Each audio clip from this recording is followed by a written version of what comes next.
Hello, welcome to Virgo Philippines. So, ito po yung reading natin for Virgo, Sun, Moon, Rising, Venus, Jupiter, Virgos. Take only what resonates. Hindi po ito magre-resonate sa lahat. Kasi hindi naman to personal reading. Pero kung gusto mo, pwede ka magpa-personal reading, Jing Tarot Reader. I-search mo na lang siya sa Facebook. Okay? Siya yung pwede magbigay ng personal reading sa'yo. And, by the way nga pala, nagbibigay na rin ako ng palm reading, pero yung binibigyan ko lang is yung mag-a-avail nung bracelet na katulad nito doon sa aking TikTok shop. Okay, so check mo na lang Unicorn Princess Tarot sa TikTok. Bali free niya lang yung palm reading. Okay, so let's start. This is our reading for Virgo, Sun, Moon, Rising, Venus, Jupiter, Virgos. Check your natal chart. You do have here the Tower. What's with the Tower?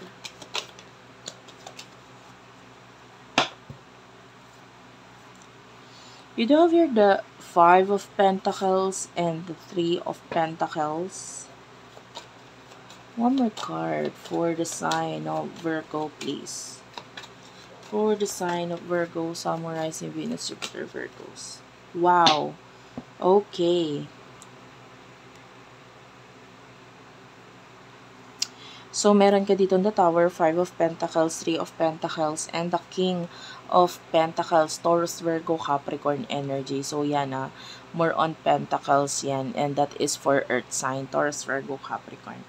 And meron tayo ditong Seven of Pentacles. The Ace of Pentacles is here also, no? And the Strength card. Followed by the Three of Cups. Okay, napakaganda nito. Kasi nakikita natin dito, kung ano man yung nag-e-end, alam mo, napakaganda ng ending na ito. Definitely.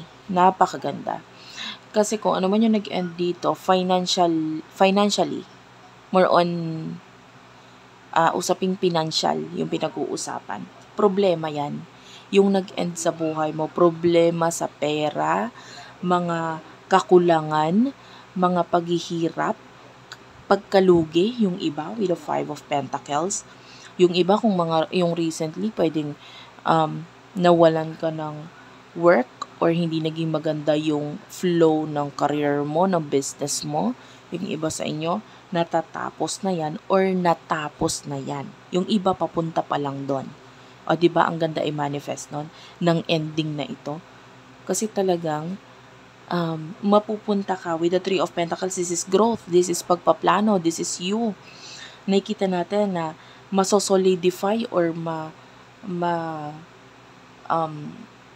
maisa sa katuparan kung ano yung mga dating plano or maaari dating naisip mo na gusto mong mangyari pagdating sa career mo, pwedeng ma-materialize or maging mas maganda dahil maisa sa katuparan na unti-unti itong mga ito.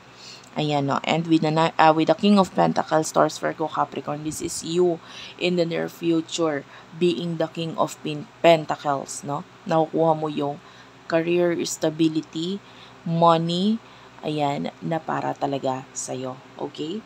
With the Seven of Swords, Gemini, Libra, Aquarius energy, I feel like there's a decision na parang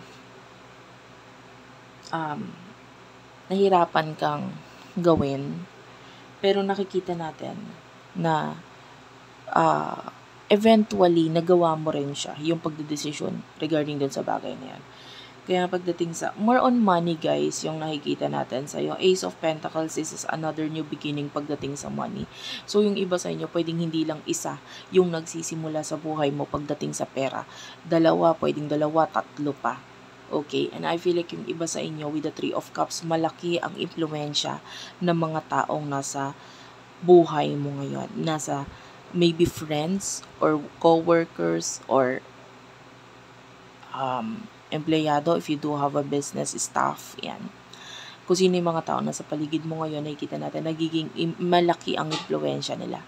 Kasi kung ano man yung success na nakikita mo sa sarili mo or minamanifest mo, yun din ang gusto nilang mangyari para sa'yo. And that, nakikita natin yung mas nagiging stronger yung bond or yung pagkakasama-sama ninyo nitong mga taong to. 'Di ba? And dahil dun sa lalong umiikting na samahan ninyo, and pare-pareho ninyo na gusto ang success para sa bawat isa, nakikita natin na mas magtatagumpay kayo dahil sa mga bagay na yan. Okay? So, napakaganda ng mga taong nagiging impluwensya ngayon sa buhay mo. Okay? And I want to clarify itong Seven of Swords. May gusto pang itong sabihin. Gusto ko ito i-clarify.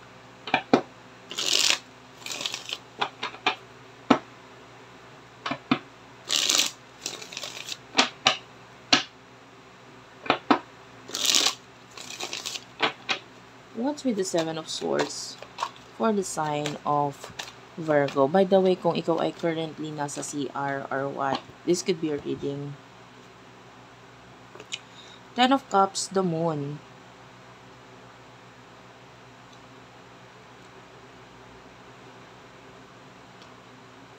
Nakakita ko ng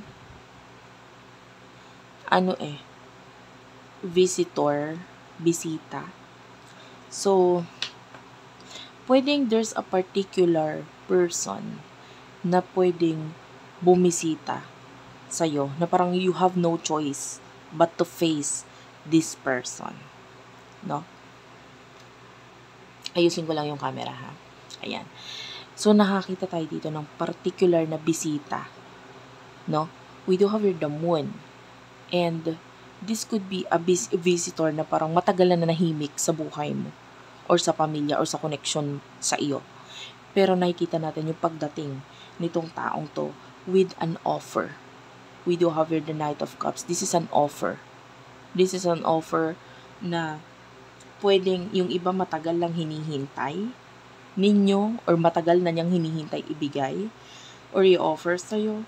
And this is coming from the Emperor. This is Aries energy. Maybe an offer of a business with the Queen of Wands, or pwedeng may kinalaman sa money. Pero ito, ang nakikita lang natin dito with the Moon and the Ten of Cups, pwedeng hindi masaya lahat regarding sa pagdating nitong taong to. Like maybe nandun yung someone is parang nasa paligid ninyo na parang nandun yung takot, nandun yung hindi sure, maybe regarding dun sa offer or regarding the person mismo, nandun yung hindi siya tiwala. So, pwedeng ito yung magdulot ng problem dito. Kasi nakakita tayo ng problem regarding sa family or regarding sa family, sa pagdating nitong taong to, na may dala-dala siyang offer sa'yo. And pwedeng nandun yung parang hindi sure na energy. Okay? Kung dapat mapagkatiwalaan tong taong to or what. And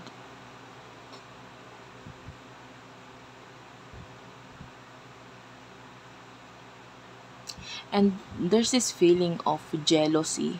So, may pagsaselo. So, why? Clarify natin. Spirit guides, angel guides for the sign of Virgo. Sun, Moon, Rising, Venus, Jupiter, Virgos. Okay. So, ayun ha. Kaya tayo nakakaramdam ng energy ng jealousy. By the way, sorry, naglalag yung phone. Naglalag talaga siya. I don't know, medyo full na siguro yung aking memory. Pwede kasing magdulot ng ending with the Ten of Swords. Kung ano man itong offer na ito, nitong person na ito sa'yo. Pwedeng magdulot siya ng ending. So, for some of you, this could be a love offer. Or maybe an offer of some kind of business or career na pwedeng yung if you are in a relationship, maybe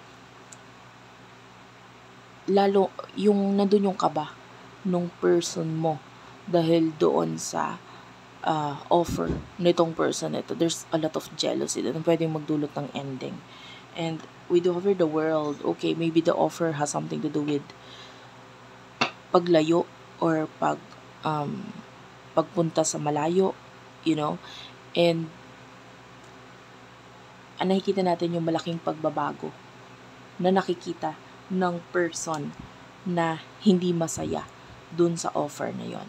Okay? Kumbaga, alam niya na magkakaroon ng malaking pagbabago, nandun na yung magkakaroon ng maraming problema. Kumbaga, medyo, this person is punong-puno din ng insecurities na nakikita natin. So, yeah. What will be the outcome for the sign of Virgo? The outcome. You do have a Knight of Pentacles. The Strength card. Bottom of the deck is the Two of Swords and the Ace of Swords. So, a lot of new beginnings. A lot of new beginnings. Sabi ko, hindi lang isa. Ngayon pa nga lang nagsisimula na yung mga new beginnings na yan. Masusundan at masusundan pa. Tuloy-tuloy.